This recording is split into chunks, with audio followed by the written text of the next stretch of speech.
Ya chicos, entonces vamos a comenzar rápido porque el tiempo es oro, el tiempo en química nos queda bien cortito.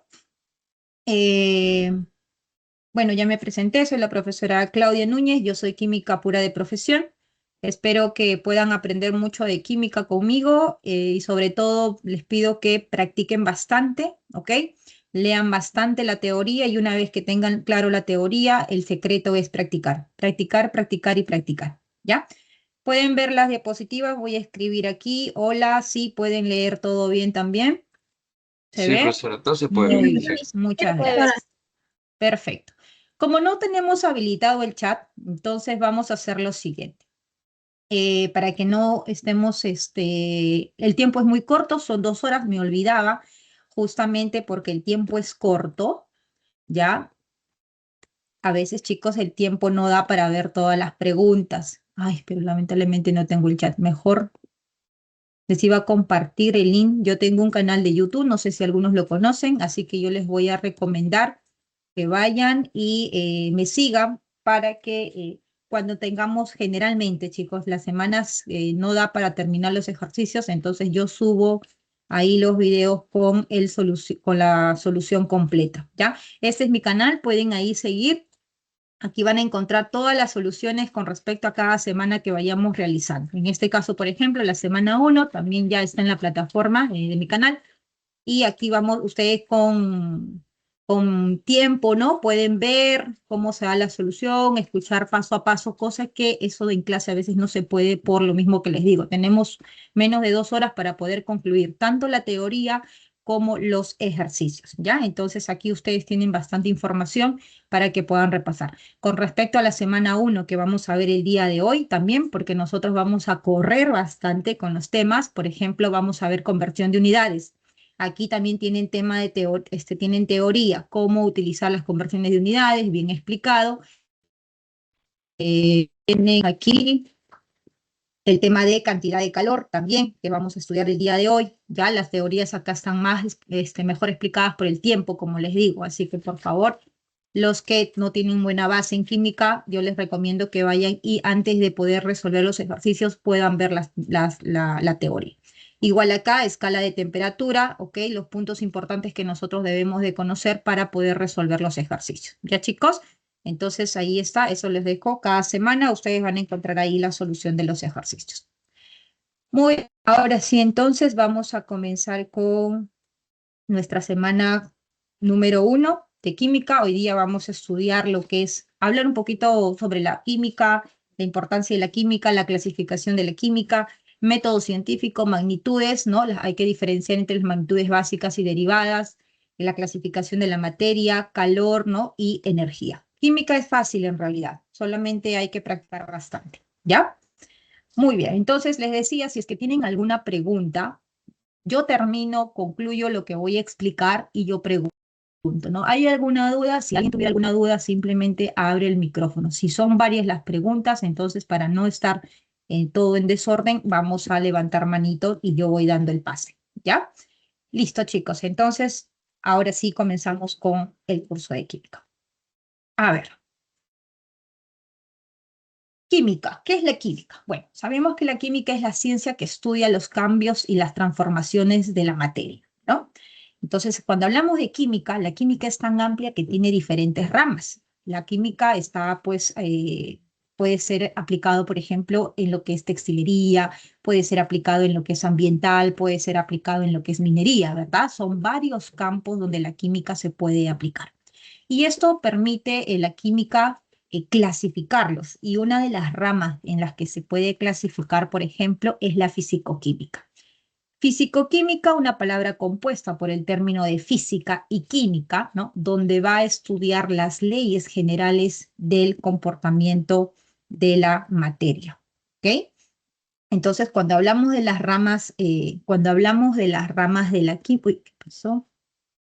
Cuando hablamos de las ramas de la química, por ejemplo, al estudiar el calor de un cuerpo que va a liberar, ¿no? Las condiciones como presión, temperatura, la que se va a encontrar, todo ello es estudiado por la físico-química. Entonces dice acá, por ejemplo, determinar las cantidades energéticas en los procesos químicos, ¿no? Eso sería una de las ramas de la química. Tenemos la química analítica, que es muy utilizada también en el sector industrial, en el sector de salud, ¿no? Por ejemplo, cuando ustedes quieren determinar cómo está su hemoglobina, ¿no? La hemoglobina en un estudiante es muy importante, ¿sí o no? Ya que si el estudiante no tiene o no está con los niveles de hierro adecuado, va a tener sueño, va a tener cansancio y eso va a ir en contra de su aprendizaje, no va a captar bien todo lo que se le está enseñando. Ahora, ¿cómo hacen para determinar la hemoglobina, por ejemplo? Eso es parte de la química analítica. La química analítica tiene dos subramas, podríamos decir. La parte cualitativa, ¿ok? Cualitativa y tenemos la parte cuantitativa. Cuando nosotros queremos determinar por cuantitativo. Cuando nosotros queremos determinar una cantidad, saber el valor, esto es estudiada por la cuantitativa. Por ejemplo, vamos a calcular la cantidad de hierro en la sangre. Necesitamos hacer un análisis cuantitativo, ¿no? Ahora, ustedes conocen el programa Alerta Aeropuerto, ¿sí o no? Deditos arriba cuando yo les pregunto algo sí o no para no estar saturando el micro, ¿ya? Conocen el programa Alerta Aeropuerto, ¿cierto? Muy bien. Entonces, en ese programa Alerta Aeropuerto, ustedes han visto que la forma de poder determinar o de poder saber si una persona está llevando droga es con el color, ¿sí o no? Le echan una sustancia, un reactivo químico y cambia de color a turquesa.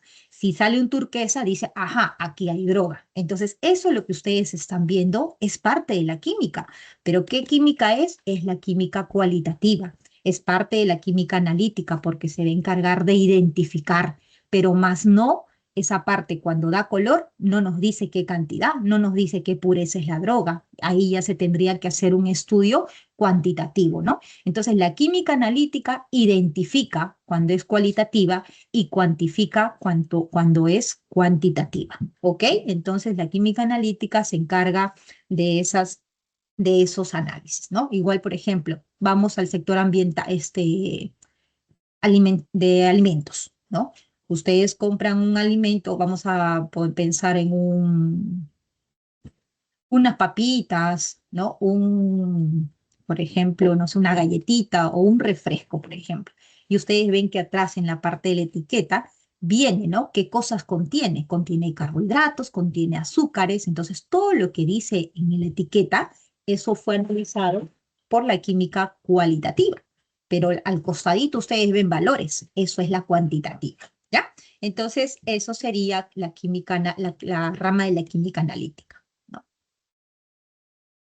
Química orgánica. La química orgánica se va a encargar de estudiar todos los compuestos que tienen en su estructura química al elemento de carbono. Por ejemplo, esto es una estructura química que representa a la vitamina C, que es el compuesto que se encuentra en la naranja, en el limón, ¿no? Por ejemplo, que son ácidos.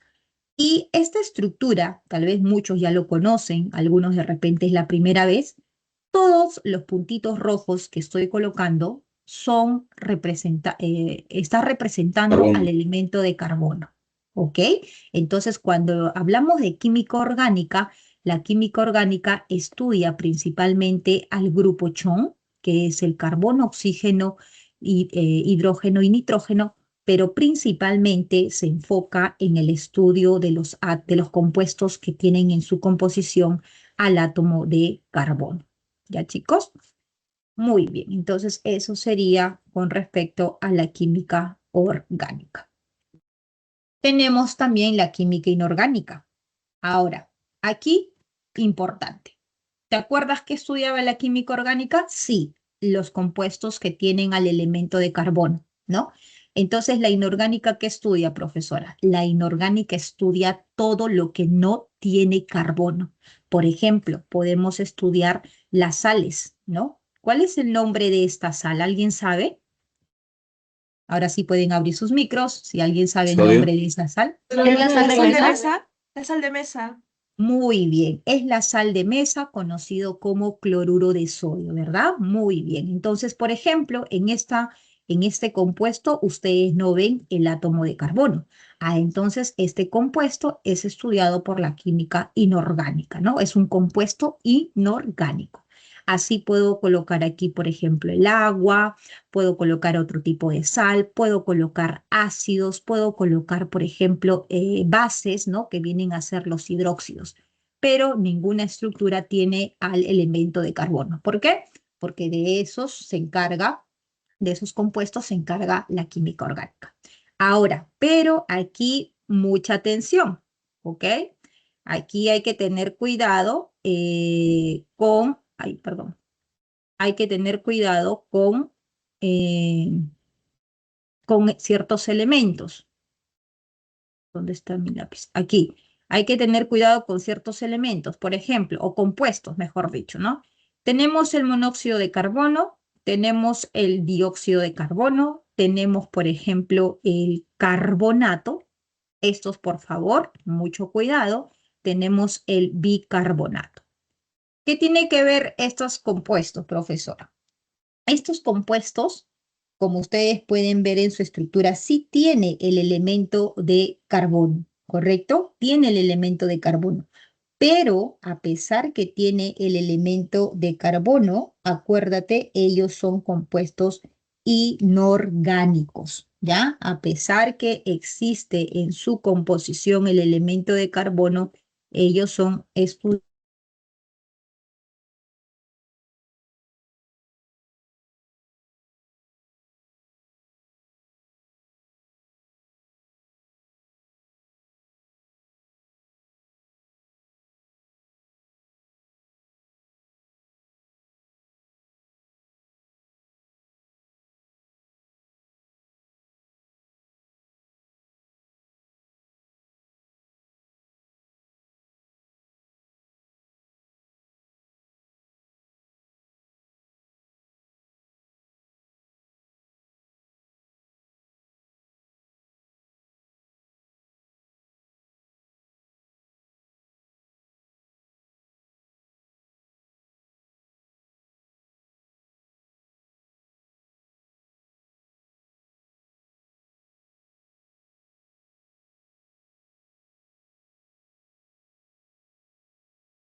Ya, chicos, ya volví. Entonces les comentaba aquí que a pesar que estos compuestos tienen al elemento de carbono, estos van a ser compuestos estudiados por la química inorgánica, ¿ya? Por Excepción, hacer una vamos a pregunta, colocar. Sí, ¿el plástico es orgánico o orgánico? perdón. ¿El plástico es de la química orgánica o inorgánica? No, el plástico va a ser más composición orgánica, más composición orgánica, ¿ya? Y finalmente, la última rama que tenemos aquí, ¿no? Va a ser la rama de la bioquímica, ¿ok? En esta rama de la bioquímica, vamos a ver que esto está relacionado con las reacciones químicas de la vida. ¿Ok? Entonces, todo lo que ustedes, por ejemplo, ven en bioquímica, en biología, ¿no? Las reacciones, por ejemplo, el ciclo de Krebs, las reacciones para que se puedan formar las proteínas, ¿no? A partir de los aminoácidos, todo ello es estudiado por la bioquímica, ¿ya? Entonces, hasta aquí, chicos, hay preguntas con respecto a las... em, las ramas de la química, ¿quedó todo claro? ¿Alguna pregunta, alguna duda hasta aquí? Profesora, no entendí exactamente qué significa físico-química. Físico-química, o sea, es una parte de la química, como dice el nombre, ¿no? Cuando tú hablas, por ejemplo, de propiedades físicas, ¿qué estudia la física en la materia? La física en la materia, por ejemplo, estudia si ese cuerpo, la temperatura de fusión, la temperatura de ebullición, la tenacidad, la maleabilidad, ¿no? Todo lo que son propiedades físicas es lo que estudia la parte de la física. Entonces, cuando hablamos de la físico-química, se va a encargar de estudiar justamente la materia, pero desde ese punto, ¿no? De esas propiedades físicas, por eso se dice físico-química. Entonces, por ejemplo, cuando nosotros estudiamos, algunos van a estudiar acá ingeniería, hablamos de los reactores, ¿no? A ver, vamos a estudiar este reactor. ¿Cuáles son las condiciones de este reactor? Tiene que tener una cierta presión, tiene que tener una cierta temperatura, en qué condiciones se va a optimizar el proceso. Entonces, esos parámetros que yo acabo de mencionar, ¿qué parte de la química va a estudiar? La parte, el que se va a encargar de estudiar esos parámetros va a ser la parte de la fisicoquímica. Entonces, prácticamente esta rama se encarga de estudiar todos estos procesos físicos de la materia, ¿no? Ahorita que vamos a entrar un poquito a ver justamente la clasificación, ¿no? De propiedades físicas y químicas, tal vez va a quedar un poquito más claro, ¿ya? Ah, ok, gracias, profesora. Listo. Muy bien, entonces ahora vamos a hablar sobre el método científico, ¿no? ¿En qué consiste el método científico? Es una serie de pasos en las cuales finalmente van a conllevar a hablar sobre una teoría o hablar sobre una ley, ¿no? Por ejemplo, ustedes conocen la teoría del Big Bang, ¿cierto? Saben que, ya, ¿qué dice esa teoría? Que se creó a partir de la explosión de una estrella, bla, bla, bla, del plasma y todo lo demás. Ahora, ¿las teorías se pueden cambiar? Sí, las teorías sí se pueden cambiar. Ahora, ¿qué es una ley? ¿Conocen la ecuación la famosa ecuación de Pavo-Ratón, ¿no? La ley de la ecuación de los gases ideales. Sí, conocen, por ejemplo, la primera ley de Faraday o, por ejemplo, las leyes de Newton, ¿no? Entonces, ¿las leyes se pueden cambiar? No, porque ya fueron demostradas muchos de ellos bajo un modelo matemático. Pero ¿cómo se llegó a todo esto? ¿Cómo se llega a una teoría? ¿Cómo se llega a una ley? Se llega mediante el método científico, ¿no? Todo parte de una observación. Por ejemplo, la ley de Newton. ¿Cómo comenzó la ley de Newton? A ver, ¿quién sabe cómo comenzó que Newton empiece a estudiar y finalmente llega a decirnos, pues, hablarnos sobre la primera ley? ¿Qué es lo que le sucedió a Newton así en la vida real para que él comience a realizar la investigación? ¿Alguien sabe? Cayó una manzana. Creo que estaba sentado debajo Muy de un árbol bien, y le cayó una manzana. eso. Entonces, ¿qué dijo él? Uy, observó, ¿verdad? Observó y dijo, uy, ¿qué pasó aquí? Y ¿Por se preguntó qué? por qué los objetos caían. Entonces de ahí nació la gravedad. Exactamente. Descubrió la gravedad. Muy bien, correcto. Entonces, primero comienza ¿con qué? Con una observación. Él se dio cuenta que la manzana se cayó y se preguntó, ¿qué pasó aquí? Entonces, él en ese momento, ¿qué hizo? Formuló hipótesis, ¿verdad? Pudo haber en ese momento dicho, esto ocurre por esto, por esto, por esto, por aquello. ¿Y qué tuvo que hacer para que pueda corroborar? Tuvo que hacer experimentos, ver si realmente todos los cuerpos iban hacia el centro de la Tierra, o sea, ninguno iba hacia arriba, ¿no? Lo que él había observado. Entonces, eso es parte de un desarrollo experimental. Ahora, ese desarrollo experimental le va a traer resultados, ¿no? Que le va a permitir evaluar lo que él en un inicio había mencionado como hipótesis. Muchas veces es correcto, muchas veces no. Entonces, ¿qué ocurre? Se reformula una nueva hipótesis y se comienza nuevamente con la experimentación. Y es así en el momento donde todo coincide, donde la observación, lo que vio, plantea una hipótesis y esa hipótesis es corroborada con los experimentos y tiene un resultado que va de acuerdo a lo que planteó, se establecen las teorías y las leyes, ¿ok? Entonces, la ciencia funciona así. Todo lo que hoy en día nosotros tenemos, todos los avances tecnológicos, han sido a partir de una observación, ¿no? Por ejemplo, el principio de Arquímedes. ¿Qué es el principio de Arquímedes? A ver, ¿alguien conoce el principio de Arquímedes? Habla sobre la densidad de los cuerpos. Muy bien. ¿Qué ocurrió con Arquímedes? A ver, ¿cómo se dio cuenta? ¿Cómo comenzó ese estudio y se dio cuenta de ello? Era sobre era una historia sobre que Claro, a un rey No era se le ofrecía ujú, de, oro, una corona de oro de que y quería entró a verificar una si era oro bañera puro. y vio que el agua rebasaba. exactamente.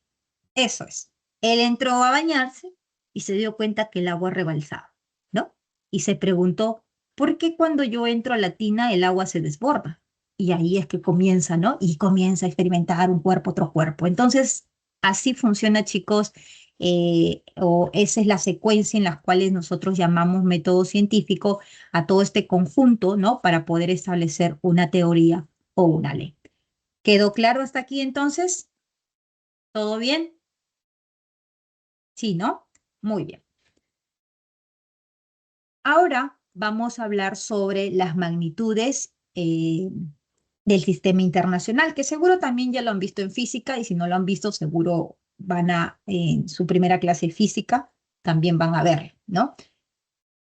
Aquí que yo recomiendo, las magnitudes básicas, ¿no? Y las magnitudes derivadas nos van a permitir a nosotros poder hablar sobre los resultados que vamos a obtener, ¿no? Por ejemplo, ¿cómo nosotros medimos una longitud?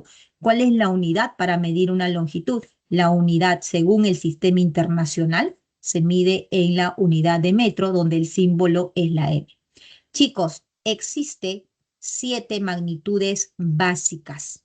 Acuérdense, solamente los 7. Si ustedes aprenden las 7 magnitudes básicas, toda otra magnitud que ustedes vean van a ser magnitudes derivadas.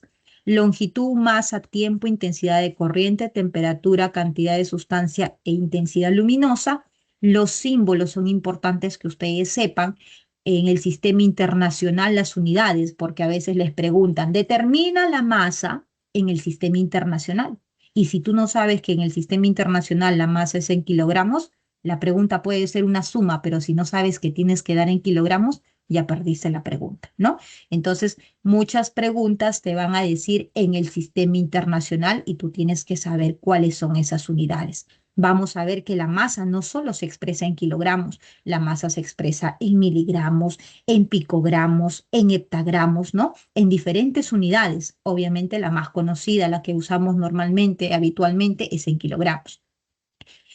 Cuando hablamos, por ejemplo, de la temperatura, ¿no? Nosotros estamos familiarizados a trabajar mucho con grados Celsius, pero según el sistema internacional, la temperatura es la unidad de Kelvin. Entonces, son 7 magnitudes básicas, que son las que te estoy presentando, y que siempre los vas a ver con un símbolo, el cual está representando esa magnitud. Ahora, cuando estas magnitudes básicas entre ellas o diferentes se multiplican, se dividen, ustedes van a ver que es una magnitud derivada. Por ejemplo, ¿cómo se calcula el volumen de un cubo? Algo básico, ¿no? ¿Cómo se calcula el volumen de un cubo? La arista al cubo. Muy bien, eso significa que es la arista al cubo. La arista es una longitud que se mide en la unidad de metro, entonces es metro por metro por metro, ¿verdad? Entonces, cuando ustedes tienen una multiplicación, como estoy haciendo ahora, 3 veces la longitud, o cuando tienen una división, como es en el caso, por ejemplo, de la densidad, ¿a qué es igual la densidad? La densidad es igual a masa sobre volumen. Entonces estoy trabajando acá con la magnitud básica que es la masa y una magnitud derivada que es el volumen. Entonces, como ya hay una división, esto me permite a mí rápidamente saber que estoy hablando de una magnitud derivada, ¿ya? Entonces, las magnitudes derivadas se dicen o se llaman de esa forma porque van a derivar de estas magnitudes básicas, ¿ya? Y ahí están las magnitudes derivadas. Unas cuantas en realidad, que son las que más trabajamos, ¿no? El volumen, densidad, velocidad, fuerza e importante en el sistema internacional. A veces les piden, determina la energía en el sistema internacional. Tienes que saber que la energía en el sistema internacional es Joule. A veces te piden, determina la presión en el sistema internacional. Entonces tienes que saber que la presión en el sistema internacional es pascal, porque otras unidades conocidas, muy trabajadas en química, es atmósferas, es milímetros de mercurio. Entonces, chicos, hay que familiarizarnos bastante con esas unidades. Múltiplos y submúltiplos. ¿Para qué sirven los múltiplos y los submúltiplos? Sirven para poder trabajar y entender rápidamente sobre qué magnitud estamos hablando, si es pequeño o si es grande, ¿no? Por ejemplo, ustedes están muy familiarizados con la tecnología de hoy en día, ¿no? Y cuando hablamos de los sistemas de almacenamiento, a ver, ¿qué magnitud hablamos cuando ustedes van a comprar un sistema de almacenamiento? ¿En qué magnitud ya ustedes, qué magnitud ustedes compran? ¿Qué cantidad? ¿Qué tamaño? Voy a Enteras. ¿En qué? Gigabytes. Ya, gigas, puede ser gigas, pero se utiliza, por ahí escuché, creo que Leonardo, Teras. teras, ¿no? Terabyte, por ejemplo, voy a comprarme un tera o de 2 teras, que ya es muy común, ¿no? Por ejemplo, en mis tiempos, que no es hace mucho, ¿no? Pero me acuerdo que mis UCBs, por ejemplo, eran de 2 gigas, ¿no? Y el que tenía de 8, de 16, ya era lo máximo, ¿no? Hoy en día esas cantidades prácticamente no es muy útil, ¿verdad? Entonces, la pregunta es, ¿y por qué? ¿Y por qué teras? ¿De dónde viene tera? Antes era giga, mira, acá está, giga. Aquí está el giga. Ahora trabajamos en tera, ¿no? Cuando tenemos o queremos más espacio, compramos un tera. Y ahí está el término, porque son sistemas de almacenamiento de gran cantidad. Entonces, chicos, cuando nosotros hablamos de los múltiplos, son exponentes positivos, como ustedes están viendo. Y se utiliza para hablar de magnitudes grandes. Cuando hablamos, por ejemplo, del diámetro de la Tierra, tú no me vas a decir el diámetro de la Tierra en metros, imagínate, ¿no? No me vas a hablar de los años, por ejemplo, en qué tiempo se descubrió el primer elemento químico. No vamos a hablar solamente de años, vamos a tener que utilizar estos factores que son grandes, ¿no? Tiempos, tamaños, ¿no? Entonces se utiliza, nosotros, por ejemplo, muy a menudo cuando vamos a hacer compras, estamos familiarizados con el kilo. Señora, me vende 1 kilogramo de arroz, me vende 2 kilos de papa, ¿no? O alguien va, por ejemplo, al mercado y le dice, señora, véndame 4.000 gramos de camote. Nadie, ¿sí o no? Nadie va a decir 4.000 gramos, 3.000 gramos, 2.000 gramos de, de azúcar, no. Trabajamos con kilogramos, ¿no? Que es más, estamos más familiarizados. Entonces, de la misma forma, ¿ya? Por ejemplo, los geógrafos, cuando estudian las distancias, ¿no? En los mapas, ellos no trabajan en metros, trabajarán posiblemente en las unidades de zeta, iota, hexa, ¿no? Porque son magnitudes, como ustedes pueden ver, con exponentes grandes. Ahora, los submúltiplos tienen exponentes negativos, como puedes ver. Entonces, ¿para qué se utilizará esto? Para cuando hablamos de cantidades muy pequeñas, ¿no? Por ejemplo, el átomo. ¿Cuánto es el radio de un átomo? No vamos a decir, el radio de un átomo es 0,00000000025 metros. Te perdiste cuántos ceros dije, ¿verdad? Entonces, lo correcto es que yo pueda decir es 1.8 por 1,8 atómetros. Entonces ya mi cabeza automáticamente se enfoca en que es 10 a la menos 18 metros. Soy bien pequeñito. Claro, estamos hablando de un átomo, ¿no? Por ejemplo, un microscopio. ¿Por qué se llama microscopio? A ver, ya más o menos si me han entendido la idea, ¿por qué se llamaría microscopio? Porque ve Porque cosas pequeñas. ¿De qué factor? ¿De qué unidad? ¿De qué Del tamaño? micro. Exacto, en micro. ¿Podré ver una nanopartícula con un microscopio? No. No. No, claro que no, porque el nano, como puedes ver, es más pequeñito, ¿no? Entonces, estas unidades, chicos, por ejemplo, nosotros ahorita estamos en la era de la nanotecnología, ¿no? Hace muchos años hemos entrado a la era de la nanotecnología. ¿Qué quiere decir eso? Quiere decir, por ejemplo, ¿se acuerdan de los televisores antiguos? Yo no sé si ustedes han tenido televisores antiguos con esas cajotas grandes, ¿no? Y si ustedes alguna vez han desarmado esos televisores o han visto, ¿no? Después de cambiar ahora los plasmas y todo lo demás, que atrás había un rollo, ¿no? De cobre. donde uno podía observar claramente todo el cobre envuelto, ¿no? Para que haga esto de del magnetismo y todo lo que tiene un televisor. Pero hoy en día nosotros no vemos eso, ¿no? Porque antes se utilizaba el cobre tal cual, hoy en día hablamos de la nano porque se ha logrado reducir en esa magnitud. Utilizar componentes que ni siquiera son fáciles de observar a simple vista, ¿no? Entonces, los submúltiplos son esos, chicos, ¿ya? Entonces, ¿qué tengo que hacer aquí? Resumen, aprenderme todos estos prefijos que representan a cada uno de los factores con esos símbolos, ¿ya? Eso es lo que nosotros tenemos que hacer. ¿Qué más tenemos aquí?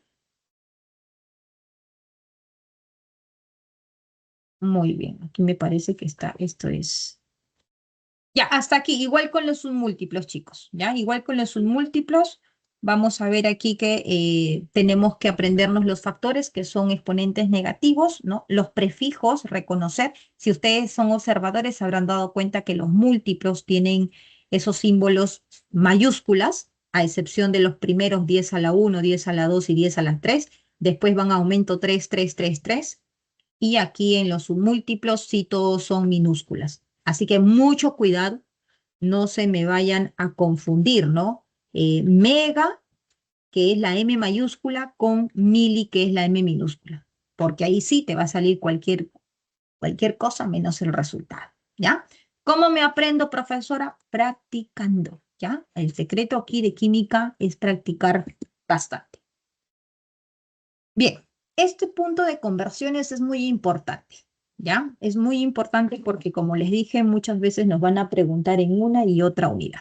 Entonces, ¿qué es lo que me dice un sistema de conversión? ¿Cómo pasar de una unidad a otra? Por ejemplo, me dice, hay que transformar o hay que convertir 3,8 kilogramos, porque tú ya sabes, ¿a qué? A miligramos.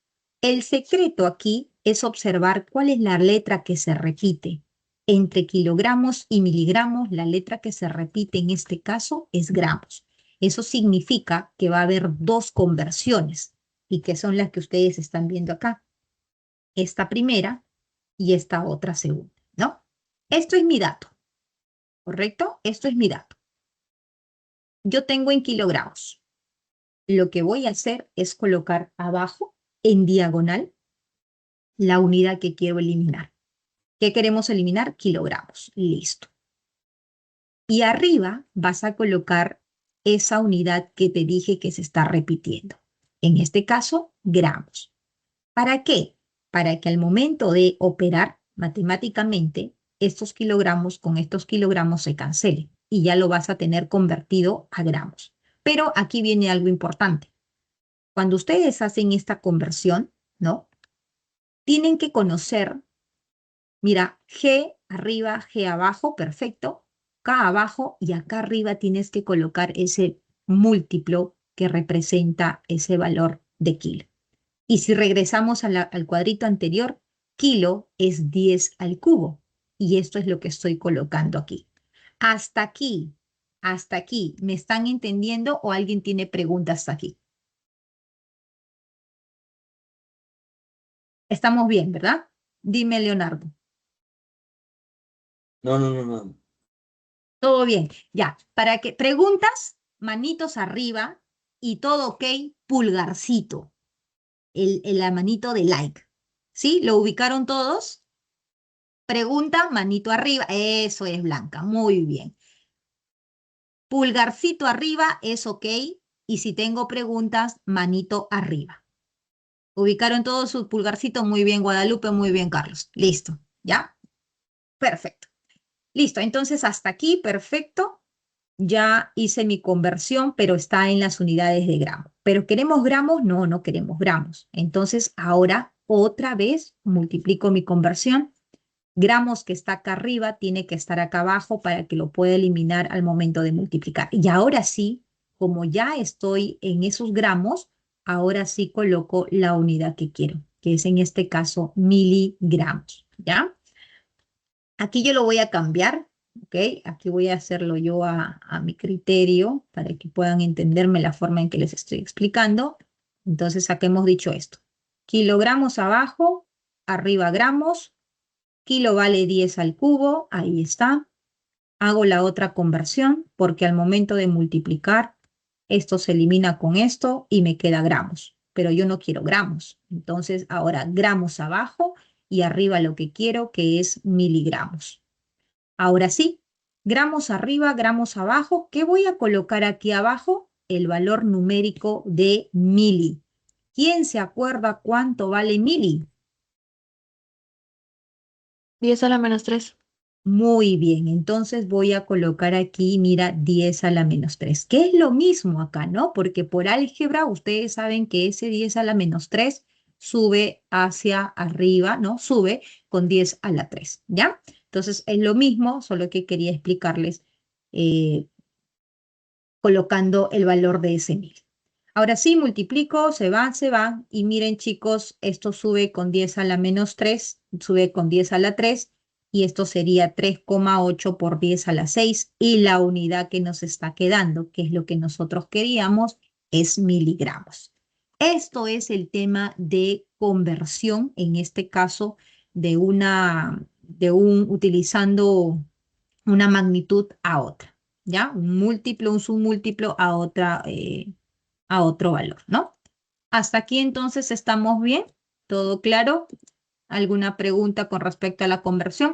Vamos a ver que hay conversión de temperatura, hay conversión de presión, ¿no? Hay conversión de volumen y cada uno de ellos pues nos toca ir conociendo cuáles son las relaciones, ¿no? Por ejemplo, 1 kilogramo es equivalente a 1000 gramos.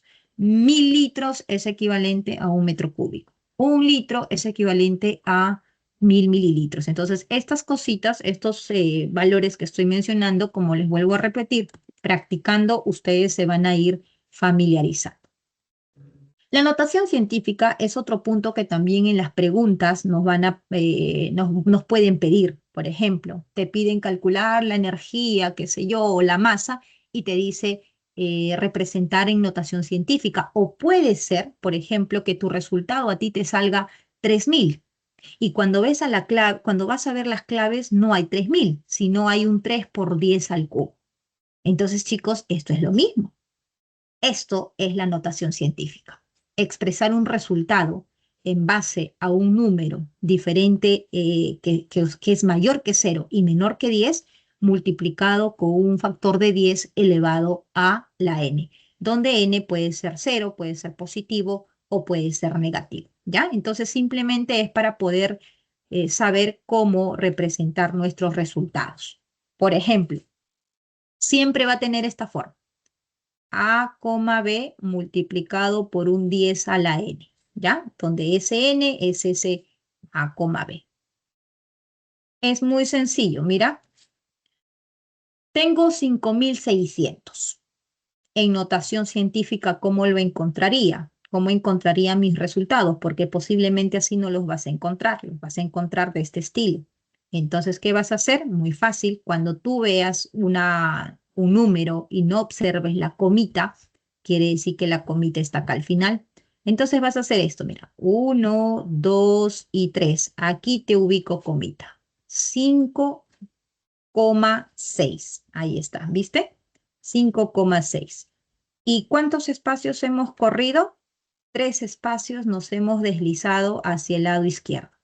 Cuando te deslizas hacia el lado izquierdo, tu exponente va a ser positivo. Ahí está, 5,6 por 10 a la 3. Listo. En este caso, si ves coma, entonces, ¿qué haces? Esto sería 1, 2 y 3. ¿Por qué? Porque la regla dice que el A, B tiene que ser una cifra significativa. No puede ser 0,1, 0,2, no. Tiene que ser un 1, y algo. Menor que 9, ¿ya? Hasta un 9,9. Perdón, menor que 10. Entonces aquí no puede ser así. Entonces me voy hasta una cifra significativa, que en este caso sería hasta el 5, ¿no? Entonces, ¿cuántos espacios estamos corriendo aquí? Observo 1, 2, 3, igual 5,6 por 10, pero esta vez como estoy yendo hacia la derecha, el exponente es negativo. A ver, vamos a ver si me han entendido. Ustedes me van a decir, o yo voy a llamar, ¿ya? Yo voy a llamar. Voy a colocar aquí, manos ahí con su papel en la mano ahí para que, lapicero y papel para que puedan rápido resolver cuando yo les llame. A ver, voy a colocar un número. Voy a colocar 0,0235. Muy bien. Este resultado lo quiero en notación científica.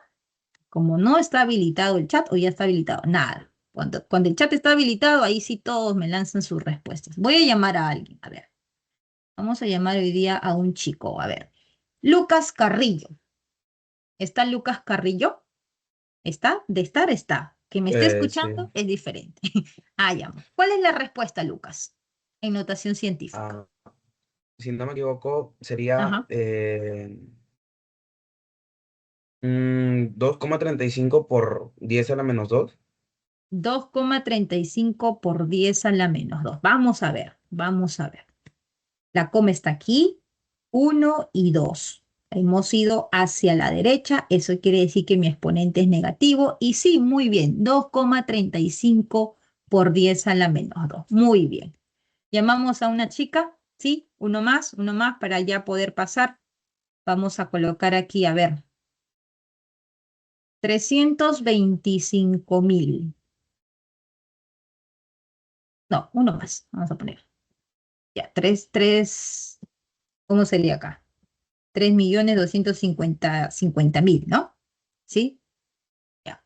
A ver, tendríamos aquí, a ver, vamos a llamar aquí a una chica ahora, una chica. Ya, Briseño Hillary. ¿Está Hillary? No importa si se ¿Me escucha? equivoca. Sí, te escucho, Hillary. ¿Cuál es la respuesta, Hillary? ¿Cuál sería en notación científica nuestro resultado? Ya sería 3,25 por 10 a la 6. A ver, vamos a ver. 1, 2, 3, 4, 5, 6. Muy bien, chicos. Perfecto. Entonces quiere decir que sí me han entendido. Muy bien, Hillary. Muy bien, Lucas. Los demás chicos también estamos todo bien hasta aquí. Entonces, esa sería la forma de representar un resultado usando la notación científica. ¿Ya? Muy bien. Perfecto. Ahora sí, vamos a hablar sobre las escalas de temperatura, ¿no? Las temperaturas tenemos en Fahrenheit, Celsius, Kelvin y Rankine, donde Fahrenheit y Celsius son conocidas como temperaturas relativas y la de Kelvin y Rankine son las temperaturas absolutas. Entre ellas existe una relación que nos va a permitir hacer las conversiones. ¿Cuáles son esas relaciones? Aquí tenemos la fórmula. Esta fórmula lo tienen que aprender. ¿Cómo? Practicando, ¿ya? Porque ya ustedes ya no están ahorita en colegio. En colegio a veces se memorizaban, ¿no? Porque en colegio, pues, ¿qué pasaba en colegio? Primer trimestre o bimestre, te aprendías las fórmulas, llegaba el segundo bimestre o trimestre, ya lo que te tomaron en el primero ya no venía, ¿sí o no? Entonces no había problema, porque cuando uno memoriza, a veces esos se memorizan por por un pequeño tiempo nada más. Ahora no, ¿no? Ahora ustedes van a dar su examen semana 1, 2, 3, 4, luego llega la semana 8, van a dar las 8 semanas, luego llega la semana 12, van a dar las 12 semanas. Entonces, como que memorizar no es la forma correcta, porque te vas a estresar, vas a recibir información todos los días. De repente esta semana sea calmada. A partir de la otra semana, de repente todos los días vas a recibir unas mínimas 10 fórmulas, ¿no? O más de repente, ¿no? Entonces a la semana estamos hablando que más de 50 fórmulas que vas a tener que aprender. Entonces memorizando por ahí no es lo correcto porque se te va a olvidar, te vas a cruzar, ¿no? La forma correcta de aprenderse fórmulas, y no solamente en química, ¿ah? Este consejo tómenlo para todos sus cursos, física, trigo, geo, aritmética, álgebra, es practicando. Organícense bonito su tiempo, pónganse horarios, ¿no? Y cuando ustedes practiquen, de tanto ver, por ejemplo, hoy día de repente y vamos a hablar sobre las temperaturas, al final ya van a salir sabiendo cómo transformar de grados Celsius a grados Kelvin, ¿no? Entonces, el secreto es eso, ¿ya? Entonces hay que practicar bastante para poder aprendernos esta fórmula. ¿Cómo funciona esta fórmula, profesora? Es muy sencillo. Mira, yo tengo 100 grados Celsius y te voy a pedir que lo transformes a grados Kelvin. Entonces, ¿qué vas a hacer? Para transformar de grados Celsius a grados Kelvin, lo único que vas a hacer tú aquí es agarrar grados Celsius y grados Kelvin. Entonces, ¿qué dices? Mira, grados Celsius sobre 5 es igual a Kelvin menos 273 sobre 5. Se cancela. Álgebra aquí es importante, ¿no? Para poder hacer nuestros cálculos. ¿Y qué observamos? Mira, deducimos que la fórmula de grados Celsius a grado Kelvin, este negativo pasa al otro lado, es simplemente sumar 273. Entonces, chicos, esto anoten y recuerden que cuando les digan transformar de grados Celsius a Kelvin, esta es la fórmula que vas a utilizar, que es la que te permite pasar de una temperatura de Celsius a Kelvin a partir de esta ecuación general. Se reduce a esto. Entonces, si yo tengo 100 grados Celsius, ¿cuánto sería a grados Kelvin? 373. 373. Muy bien. Simplemente, ¿qué vas a hacer? Simplemente vas a sumar 273 y ya lo tenemos en grados Kelvin. Así de facilito. O sea, profesora, si me piden Celsius a Fahrenheit, relaciono con F-32 sobre 9. Así es, ¿ya? Entonces, esa es la forma que tienes que practicar y así se calcula, se realizan esas conversiones de temperatura. Aquí tienes las fórmulas ya relacionando una con otro, ya simplificadas. De Kelvin hay que sumar 273 a Celsius, esto es para Fahrenheit y esto es para Rankine. Muy bien, entonces ya me han entendido. Chicos, 200 grados Celsius, ¿cuánto sería en grados Kelvin? 473. Muy bien. Muy bien, simplemente sumo 473. Ahora, ¿por qué estoy haciendo esta pregunta? Por las puras no hago preguntas. Es para poder explicarles ahora que vamos a hablar sobre la variación. Una cosa es convertir una temperatura, una unidad de una temperatura a otra y otra es cuando hablamos de la variación, ¿no? Por ejemplo, aquí yo les pregunto, chicos, de 100 grados Celsius que ustedes están viendo aquí, a 100 grados, a 200 grados Celsius, ¿cuánto ha sido la variación? 100 grados Celsius. 100 grados. Muy bien, 100 grados, ¿no? Se dan cuenta, ¿verdad? Ahora, hemos también transformado los grados Kelvin, ¿verdad? Era 373 grados Kelvin y en 200 era 473 Kelvin. Pregunto, ¿cuánto ha sido la variación en Kelvin? 100 grados 100. Kelvin. También 100 grados igual que Celsius, ¿verdad? Entonces, chicos, aquí viene justo esta nueva relación de variación. La variación de Kelvin y la variación de Celsius es de 1 a 1, como estamos observando en nuestro ejemplo. Y la relación de Celsius a Fahrenheit es 1,8, al igual que Rankine.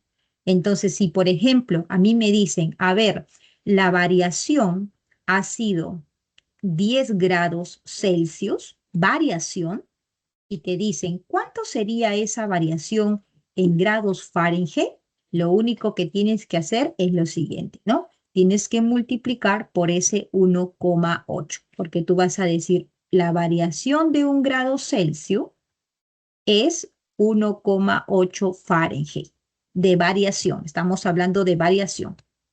Entonces, si yo tengo una variación de 10 grados Celsius, ¿cuánto es en Fahrenheit? Entonces, simplemente tu regla de 3. ¿Me entendieron la diferencia entre variación y conversión de temperatura? ¿Quedó claro? Sí. Ok, no hay preguntas, ¿verdad? Dime, Michelle. No, mira, te puso por error la mano. Ah, ya, perfecto. Entonces, eso es importante, ¿ya? Que tengan claro esta primera fórmula, esta primera relaciones de fórmulas y esta segunda que es cuando usamos para variaciones. Muy bien, aquí viene ya para conocer con respecto al volumen. En el sistema internacional, el volumen se mide en metros cúbicos, ¿ok? Y debo saber esto. Los más importantes. Yo sé que de mililitros ustedes sí saben, ¿verdad? 1 litro, profesora, es 1000 mililitros. Eso todos casi sabemos. No, lo que puede parecer nuevo puede ser esto. 1 metro cúbico es equivalente a 1000 litros, que son los que más trabajamos. Y también esto. Muy pocos saben que 1 mililitro es equivalente a 1 centímetro cúbico, ¿no? Entonces, a veces puede que les digan así, densidad es 3,5 gramos por centímetro cúbico. Deben de saber que esto es lo mismo a decir 3,5 gramos por mililitro, ya que 1 mililitro es equivalente a 1 centímetro cúbico. Entonces, puedo decir que 1 litro, como son 1000 mililitros, es lo mismo a decir 1000 centímetros cúbicos, ¿ya? Estas son unidades que ustedes tienen que saber familiarizarse para poder hacer los cálculos cuando te pidan volumen en litros, volumen en metros cúbicos, volumen en centímetros cúbicos. Entonces tienes que saber esa relación. Lo mismo con la presión. La presión en el sistema internacional es Pascal, ¿ok? Pero también podemos trabajar, por ejemplo, en milímetros de mercurio, en unidades de torr o en atmósferas. Entonces, algunas veces, chicos, algunas veces les han colocado en el ejercicio esta equivalencia. Una atmósfera es equivalente a 1 por 10 a la 5 Pascal, ¿no? Esto de aquí a veces no colocan, porque van a ver que cuando entremos al tema de los gases, ¿no? Esto vamos a ver casi en todos los problemas vamos a utilizar. La clase del día de hoy, si bien es cierto, están viendo bastante de unidades, conversiones, es porque estos parámetros de magnitudes, de unidades, de conversiones, de notación científica, lo vamos a utilizar en las siguientes semanas, ¿ya? Ahorita todavía no estamos viendo muchos cálculos, estamos conociendo cuáles son las unidades que vamos a trabajar, estamos conociendo cuáles son las unidades que existen, ¿no? Por ejemplo, la magnitud de la presión, como les estoy mostrando, las unidades de volumen que nos van a pedir, ¿ya? Así que prácticamente la clase de hoy día, ¿no? Más adelante sí tenemos cálculos, pero por el momento son más que todo puntos que ustedes tienen que aprenderse, ¿ya? Aprenderse porque van a ser importantes para hacer nuestros cálculos más adelante. Entonces, estas son las magnitudes de la presión. Densidad, como ya les había comentado, en el sistema internacional. A ver, la densidad, como pueden ver, es una relación de masa sobre volumen. Y si yo les pregunto, o en una pregunta nos dijeran, calcula la densidad en el sistema internacional, y ustedes están viendo que se calcula masa sobre volumen, en el sistema internacional, ¿cuál sería esa unidad? Aquí están viendo que es gramos por mililitro, gramos por centímetro cúbico. En el sistema internacional, ¿se recuerdan cuál sería la unidad? En el Kilos por sistema litros. Ajá, ya. Estamos bien con la masa. La masa sería en kilogramos. ¿Estamos todos de acuerdo? ¿Y el volumen? Litros. Metros cúbicos. Litros. Litros Ajá, cúbicos. dicen litros y otros dicen metros cúbicos. ¿Cuál es la respuesta? Litros. Metros cúbicos. Metros cúbicos. Muy bien, ¿ya? En el sistema internacional, la densidad es en metros cúbicos. ¿Se dan cuenta? Detalles así, cositas pequeñas, pero que son muy importantes para mostrar nuestros resultados, ¿ya? Entonces, acuérdense, por favor, poco a poco ya nos vamos a ir familiarizando más con estas unidades, ¿ya? Entonces, densidad que es igual masa sobre volumen. Entonces, la densidad es una propiedad física, ¿no? Que nos permite identificar una sustancia, ¿no? El oro, por ejemplo. ¿Cuánto es la densidad del oro? 19,3. Aluminio. ¿Cuánto es la densidad del aluminio? 2,7. ¿No? ¿Cuánto es la densidad del mercurio? Mira, 13,6, bastante pesado. ¿Qué es la Profesor, una densidad? pregunta. Ujú. ¿Usted Dime. recomendaría aprendernos todas esas densidades de memoria o es que en el examen van a aparecer como No, datos? no. Esto no se aprende. Estos son datos. Cuando yo digo esto se tienen que aprender, eso se tienen que aprender. Si yo no digo nada, es porque dato, ¿ya? Entonces yo soy, mis clases, si ustedes van a revisar en el canal que les he mostrado, mi canal, ustedes van a encontrar clases pasadas ahí, de todos los ciclos, las soluciones de todas las preguntas de los ciclos pasados. Y yo soy bien concreta, enseño lo que yo sé que van a preguntar, ¿no? Entonces, si yo les digo, chicos, esto se tienen que aprender, es porque tienen que aprenderse, porque eso tienen que saber de memoria. Por ejemplo, en la semana de inorgánica, ¿no? De nomenclatura, no les dan los estados de oxidación. Así que desde ahora, la nomenclatura es un tema bastante amplio.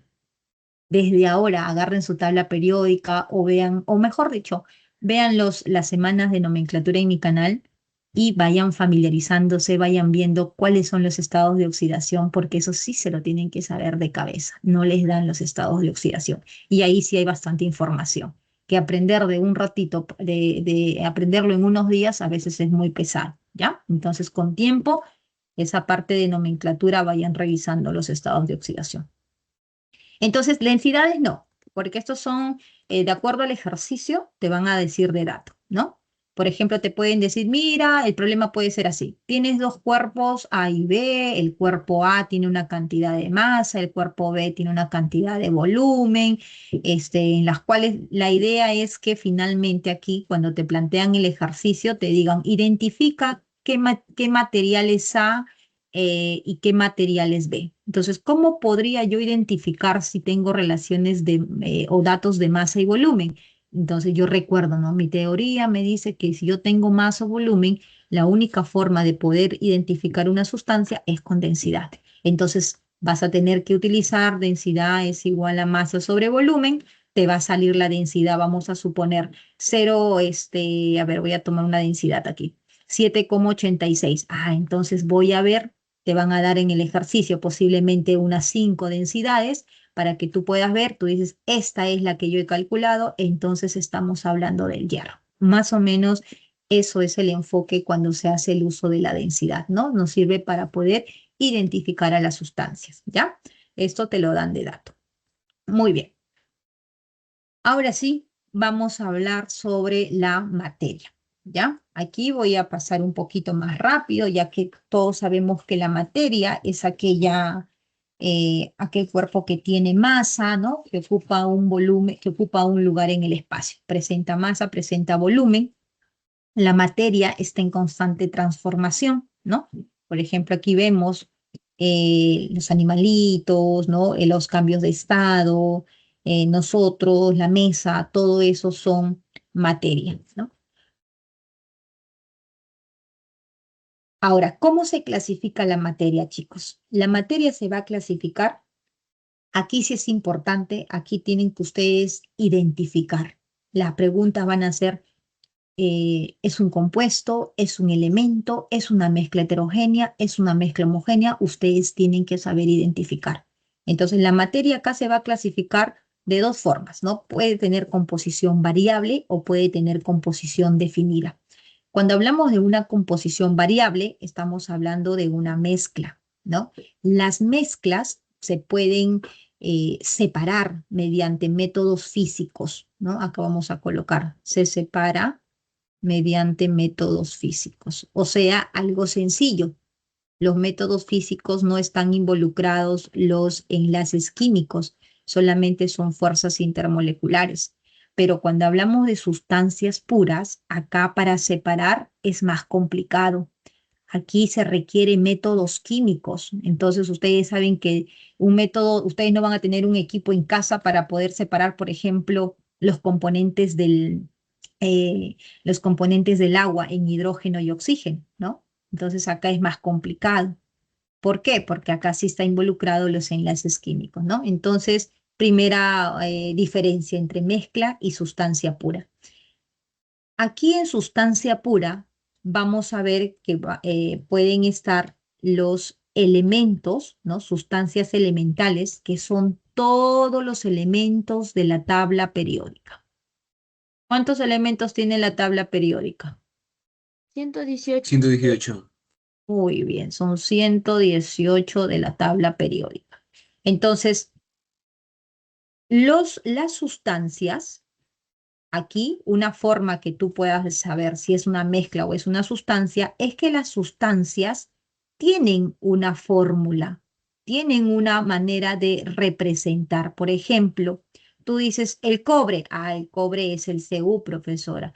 El sodio, el sodio es el Na. El cloro, Cl. Entonces, los elementos que son llamadas sustancias simples, tienen una forma de representar y son todos los que se encuentran en la tabla periódica. Además de ello, también son las sustancias que están conformadas por 2 o por 3 átomos, como por ejemplo el oxígeno gaseoso, el ozono, por ejemplo, el cloro gaseoso, por ejemplo, el hidrógeno gaseoso. Entonces, todos ellos son parte de la clasificación de sustancias simples o sustancias elementales.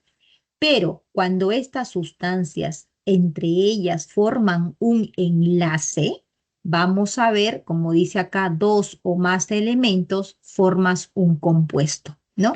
Aquí estás viendo, se formó los enlaces entre el carbono y el oxígeno. O sea que si yo junto, por ejemplo, el átomo de sodio y el átomo de cloro, que son sustancias elementales, voy a tener el cloruro de sodio, que vendría a ser un compuesto. Entonces, cloruro de sodio, ¿cómo puedo separar? Habíamos mencionado que no es fácil separar, ¿no? El H2O es un compuesto, no es fácil separar para poder tener hidrógeno y oxígeno, ¿no? Entonces aquí se requieren de métodos más sofisticados que son tratamientos químicos. En el caso de las mezclas, ¿qué son las mezclas? Mira, hasta aquí si me has entendido sustancia elemental, me has entendido que los compuestos se forman a partir de las sustancias elementales, entonces mezcla va a ser más fácil. ¿Por qué? Porque su nombre lo dice. Mezcla es cuando tú vas a mezclar este compuesto con otro compuesto. Entonces, el agua y el sodio me da, por ejemplo, una mezcla homogénea, que es conocida como ¿qué? ¿Cómo se conoce al agua con la sal? Conocido como salmuera, ¿ya? Conocido como salmuera. Entonces, por ejemplo, pásame por favor esa botellita. Esa botella, pásame por favor. Por ejemplo, aquí, miren, yo les voy a mostrar esta botella de acá. Pásame por favor. Miren acá. Pueden ver esta botella, ¿cierto? Ya. Por ejemplo, en esta botella, ¿qué tenemos aquí en esta botella? Según lo que ustedes observan. Agua. Agua. ¿Seguros que es agua? ¿Podría ser agua y pisco? ¿Sí o no? ¿Podría ser agua y Sí. alcohol? ¿Podría ser agua y azúcar, agua y sal? Sí, Sí. correcto. Porque a simple vista lo que sus ojos están observando es una mezcla homogénea, ¿ya? Esto es una mezcla homogénea donde ustedes no pueden identificar los componentes que están dentro de esa mezcla. Entonces, la salmuera es agua con sal, ¿no? No pueden identificar qué cosa hay, aparentemente es una sola sustancia. Entonces, eso se conoce como mezcla homogénea y las mezclas homogéneas son llamadas o también conocidas como solución. En cambio, cuando ustedes mezclan agua y aceite, creo que todo el mundo ha visto que el agua y el aceite no se puede mezclar. Forman dos fases. Aquí en las mezclas homogéneas forman una sola fase. Aquí ustedes van a tener, por ejemplo, salmuera, pueden tener, por ejemplo, algo importante acá es el agua potable. Muchos caen cuando les preguntan, el agua potable, ¿cómo lo clasificas? Y lo que la mayoría marca es como compuesto. Ahora, ¿por qué el agua potable, profesora, no es un compuesto si el agua es H2O? Lo que pasa es que el agua pura, agua, es un compuesto, porque es el H2O y punto. Pero cuando hablamos de agua potable, ¿qué tiene el agua potable? El agua potable tiene cloro, el agua potable tiene sales. ¿Tú ves el cloro? ¿Tú ves las sales? No. Ah, entonces están disueltas en el agua, son mezclas de diferentes compuestos y por ello viene a ser mezcla homogénea. Otro ejemplo que también suelen caer los estudiantes es en el agua oxigenada, ¿no? ¿Qué es el agua oxigenada? Uy, ¿qué pasó? El lapicito no quiere escribir. Ahí está. Agua oxigenada. ¿Qué es el agua oxigenada? Acá vamos a colocar agua potable, es agua. Se está revelando mi lápiz, creo, no quiere escribir. Agua, aquí sales. Aquí vamos a colocar cloro gaseoso, ¿no? Entre otros. Y el agua oxigenada, chicos, es el peróxido de hidrógeno. Entonces también muchos dicen, pero no, el agua oxigenada es un compuesto. Cuidado que el compuesto es el peróxido de hidrógeno. Esto es un compuesto. Pero cuando se tiene peróxido con agua, ¿ok? Ahí creo que he puesto cloruro de sodio, ¿no? Con agua.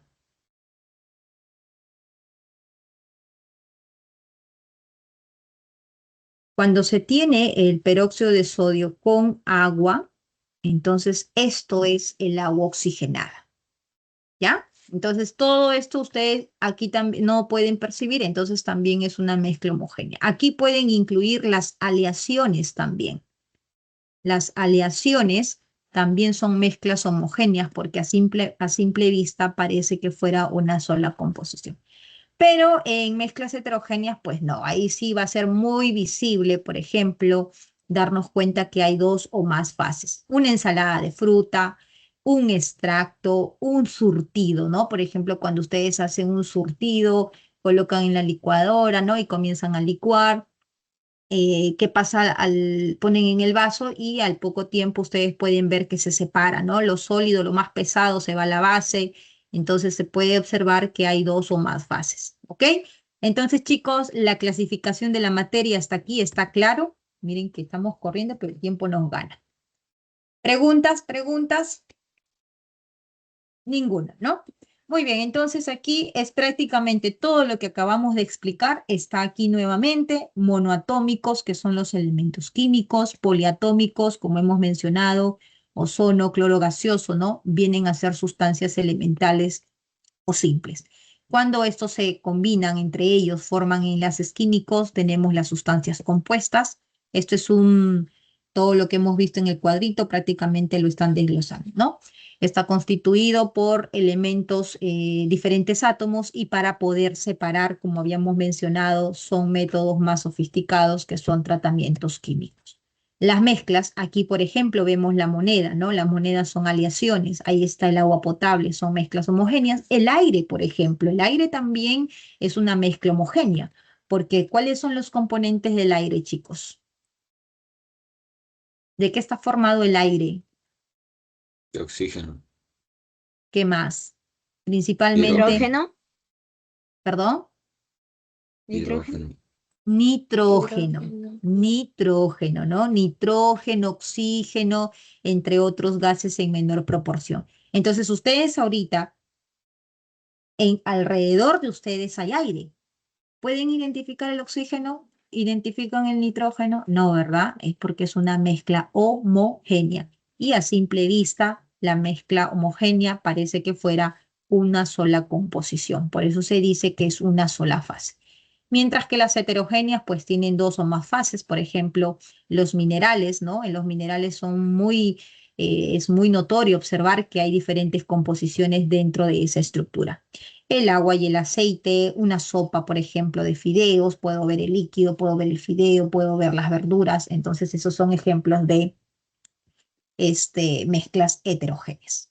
Muy bien, ahora, habíamos mencionado que las mezclas son fáciles de separar porque se pueden separar mediante métodos físicos, ¿correcto? Y aquí tenemos algunos métodos físicos. Por ejemplo, la separación de acuerdo al tamaño. Lo que estamos viendo aquí se llama tamizado. ¿Por qué? Es lo mismo que un colado, ¿no? Ustedes tienen en casa un colador, ¿cierto?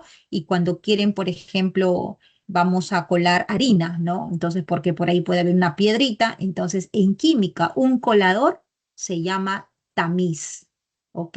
En química, estos coladorcitos que están viendo se llaman tamiz y por eso el término de tamizado. Entonces, ¿qué hace un tamiz? Existen tamiz de diferentes tamaños, ¿no? En este caso, ustedes están viendo 1, 2, 3, 4, 5, 6 tamices. Esos tamices tienen diferente tamaño. Vamos a suponer que aquí es de este orificio, el de abajo es más pequeñito, el de abajo más pequeñito, más pequeñito, más pequeñito. ¿Y qué va a pasar? Van a pasar aquí de acuerdo al tamaño que va clasificando o que va teniendo esa malla, ¿no? Eso es el tamizado, separar por tamaños, ¿ok? Entonces, un método, como ustedes pueden ver, un método sencillo, ¿ok? Tenemos el método de decantación, ¿no? ¿Qué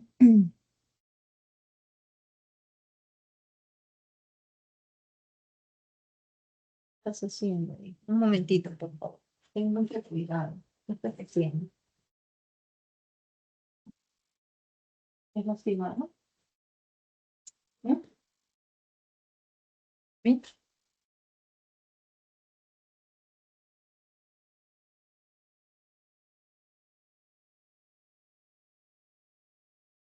Felizmente no se ha roto. Y se rompía. Ya. A ver, chicos. Tenemos aquí la decantación. En el método de decantación, esto, por ejemplo, los que van a llevar cuando ingresen en la universidad, seguro su curso de química, van a conocer los materiales. Esto se llama pera de decantación. Y pueden observar que en la parte superior se encuentra el aceite, ¿no? En este caso, y en la parte inferior estaría el agua. Entonces, permite separar por las diferentes densidades, ¿no?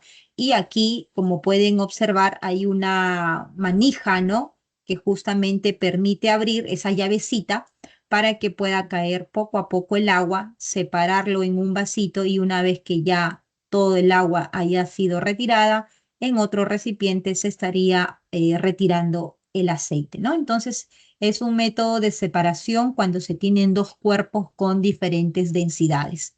Eso también es un método de decantación, solo que aquí los dos cuerpos, en este caso uno es líquido y el otro es sólido, ¿no? Sabemos que cuando se tiene agua con tierra, la tierra es más pesada, más densa, se va a la base del vaso y nos permite separar. Entonces, con mucho cuidado se retira el agua y a ese procedimiento, a esa separación, se le conoce como decantación.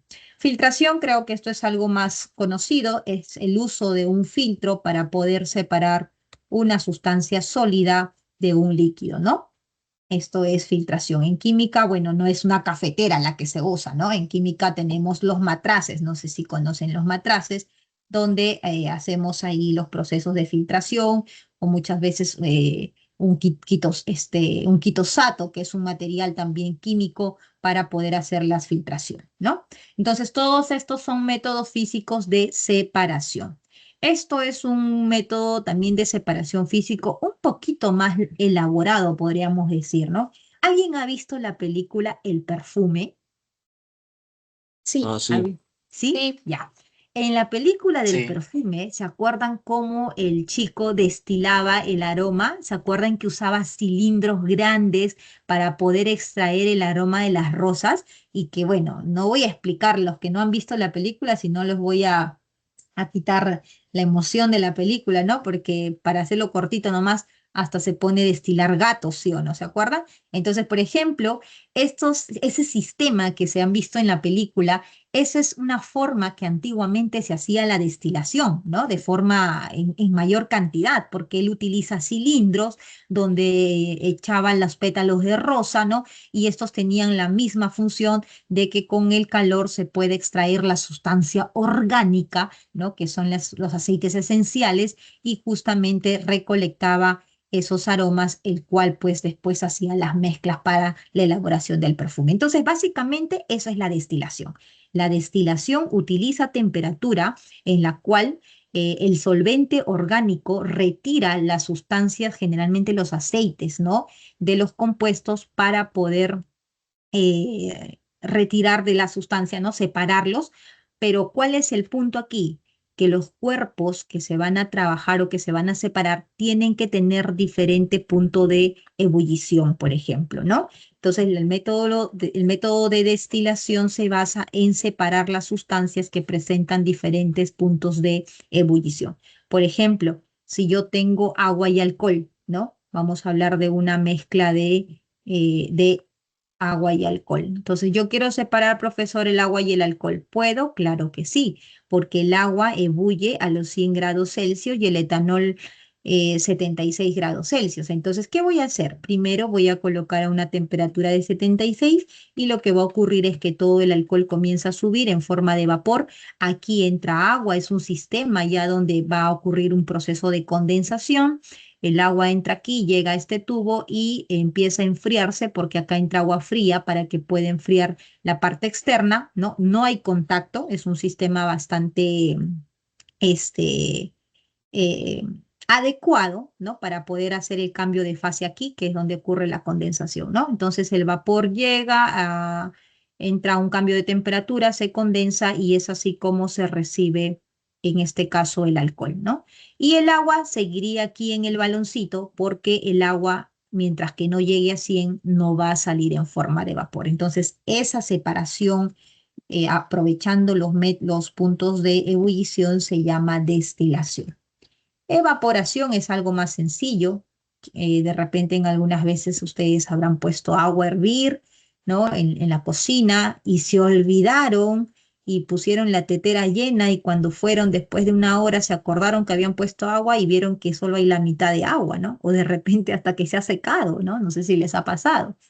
Entonces eso es, por ejemplo, la evaporación, ¿no? La evaporación es donde en este caso el solvente, generalmente el agua, pasa a su estado de vapor mediante el uso de una temperatura, ¿no? Si, por ejemplo, nosotros tenemos salmuera, que ya saben qué es la salmuera es el agua con la sal, ¿correcto? Entonces, cuando nosotros calentamos, ¿qué va a pasar? Coloco 100 grados Celsius, el agua se va a ir en forma de vapor. ¿Y qué me va a quedar aquí en la plaquita? Me va a quedar la sal. Entonces ya estoy separando, o es una forma de separar el agua de la sal, ¿no? Ya que es una mezcla homogénea. Y la imantación, creo que esto es algo más sencillo. Simplemente hacemos uso de un imán para poder separar los metales que en este caso estarían, por ejemplo, con la arena, ¿no? Mezclados con arena, ¿ya? Entonces, esos son algunos métodos, chicos, físicos de separación. Propiedades de la materia. Tenemos propiedades físicas y tenemos propiedades químicas, ¿no? Las propiedades físicas vamos a ver que pueden ser propiedades generales o propiedades particulares. Cuando hablamos de propiedades generales es para todo, ¿no? Por ejemplo, chicos, esto es un comunicado general. Mañana no hay clases. Entonces eso es para todos, ¿no? Pero si digo, chicos, esto es un comunicado particular, solo para las chicas, ¿no? Mañana las chicas vienen con el cabello sujetado. Es algo particular enfocado solo a las señoritas, ¿no? Entonces, acá igualito. Cuando hablamos de propiedades generales, quiere decir que toda materia va a presentar masa, peso, volumen y va a ser impenetrable, ¿no? Entonces, todo cuerpo presenta esas propiedades. Pero cuando hablamos de propiedades particulares, solo algunas van a presentar. Por ejemplo, ¿qué es la maleabilidad? La maleabilidad es la propiedad para poder formar láminas. ¿Quiénes tienen esta propiedad? Los metales. ¿Qué es la ductibilidad? Es la capacidad que tienen los cuerpos para formar hilos. ¿Quiénes tienen esta capacidad? Solo los metales, ¿no? Así como la propiedad de la conductividad o la propiedad particular de brillo, porque no todos los cuerpos brillan, ¿no? No toda materia brilla, ¿ya? Entonces, esas son las propiedades generales y las propiedades particulares. Propiedades químicas. ¿Qué son las propiedades químicas? Aquí estas propiedades físicas tienen que ver más que todo con la parte externa. En ningún momento, por ejemplo, para calcular la masa, el peso, el volumen, ¿no? Nos va a importar la estructura interna de la materia, no. Pero en cambio, para las propiedades químicas sí es importante cómo esté formado la estructura interna de esa materia. Por ejemplo, ¿puedo decir toda sustancia presenta combustibilidad? No, depende mucho de qué sustancias lo conforman, qué elementos.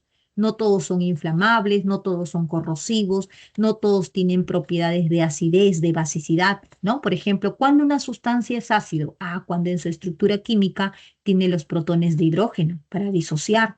¿Cuándo una sustancia es básica? Cuando en su estructura química tiene los iones OH, ¿no? Entonces, cuando una sustancia decimos que es corrosiva, cuando hay un proceso de oxidación, por ejemplo, en los metales. Entonces, ¿qué es un proceso de oxidación? El proceso de oxidación es cuando un elemento químico va a perder electrones. Entonces, ya estamos hablando de la parte interna de la materia y eso es ya las propiedades que van a depender de esta parte interna vienen a ser esas propiedades químicas, ¿ya? Donde tiene que ver mucho la estructura interna, los enlaces que se forman, ¿no? Los electrones que se ganan o que se puedan perder en dichos procesos. Hasta aquí, chicos, ¿estamos bien? ¿Me están entendiendo? Ya se me han dormido, creo, ¿no? Mucha teoría. Profesora, profesora. Díganme, díganme. la diferencia entre generales y particulares, ¿cuál sería específicamente? Creo que lo había mencionado. Por ejemplo, si yo les pregunto, a ver, tenemos la materia, el color, yo les voy a preguntar, el color, ¿cómo clasificarías al color? Podría ser es una propiedad física, pero ¿dónde lo clasificarías? ¿Como general o como particular? Entonces tú te tienes que preguntar, a ver, ¿todos los cuerpos, toda materia presenta color? ¿Qué dicen? No. Ajá. No. Entonces, ¿el color qué sería? ¿Qué tipo de propiedad física Particular. sería Exactamente, una propiedad particular. Profesor, ¿Ya? Dime, te escucho. eso sería como extensivo e intensivo, ¿no? Algo así. No, vamos a ver recién qué es una propiedad extensiva y una propiedad intensiva. Ahorita viene, ahorita les explico eso. Hasta aquí estamos bien, entonces la clasificación. Si por ejemplo Sí, yo digo profesora. inercia, ¿qué es la inercia, por ejemplo? Es Todo una propiedad cuerpo, física general. todo cuerpo presenta inercia. ¿Sí? Sí, claro. La inercia es la oposición al movimiento. Mientras que un cuerpo tiene masa, todo cuerpo tiene inercia. Y como sabes que todo cuerpo tiene masa, porque es una de las características de la materia, entonces todos tienen inercia. Así que la inercia es una propiedad física general, ¿ya? Entonces, esta parte, como puedes ver, básicamente es para identificar qué tipo de propiedades que presenta la materia. Bien, aquí prácticamente es un resumen lo que acabamos de ver, ¿ya? Impenetrabilidad. Dos cuerpos no pueden ocupar el mismo espacio, todos tienen volumen, así que es una propiedad general. El color es una propiedad particular, como lo acaban de mencionar. La ductilidad, una propiedad particular, porque la madera, por ejemplo, no tiene la capacidad para formar hilos. Un papel no puede formar hilos, pero un metal sí. Entonces solo ciertos elementos, o perdón, cierta materia, cierto cuerpo puede presentar ductibilidad. Y aquí viene, ¿no? Justo con respecto a las otras propiedades físicas, que son las propiedades intensivas y extensivas. ¿Qué es una propiedad intensiva y qué es una propiedad extensiva? Muy fácil. Las propiedades intensivas quiero que lo relacionen como independiente. ¿Qué significa independiente? Que no depende, ¿verdad? Independiente quiere decir que no depende de quién, de la masa. Entonces, por ejemplo, si yo tengo una tacita de agua que contiene 100 mililitros de agua, pregunto, ¿a cuántos grados Celsius va a hervir esa agua? ¿A 100 grados? Muy 100 bien, grados. a 100 100 grados. Y si yo tengo ahora una olla grande que tiene 3000 mililitros, que son 3 litros de agua, ¿a cuántos grados va a hervir ese agua? 100 grados. 100 grados. Muy bien. ¿Qué estás observando? Aumenté la masa, ¿verdad? Porque 100 mililitros son 100 gramos, porque la densidad del agua es 1. 3000 mililitros son 3000 gramos. Aumenté la masa del agua. ¿Y qué pasó con la temperatura de ebullición? ¿Aumentó? No. Entonces, ¿qué quiere decir? Que la temperatura de ebullición no depende de la masa. Y como la temperatura de ebullición no depende de la masa, la temperatura de ebullición es una propiedad intensiva. Aquí está, ¿no?